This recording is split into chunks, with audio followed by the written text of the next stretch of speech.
अस्सलाम वालेकुम प्यारे बच्चों, कैसे हैं आप? ज़रा स्क्रीन पर नज़र आने वाले लफ्ज़ों को मेरे साथ मिलकर पढ़िए।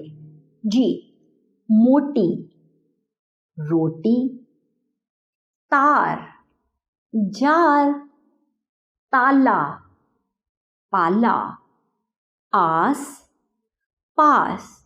क्या आपने गौर किया कि जो दो दो लफ्ज़ मैंने आपको पढ़कर सुनाए, उन अल्फाज की आखिरी आवाज़ एक जैसी है। ऐसे अल्फाज जिनकी आखिरी आवाज़ एक जैसी हो हम आवाज़ अल्फाज कहलाते हैं। आइए अपनी किताब के सफ़ा नंबर 72 से हम आवाज़ अल्फाज पढ़ते हैं।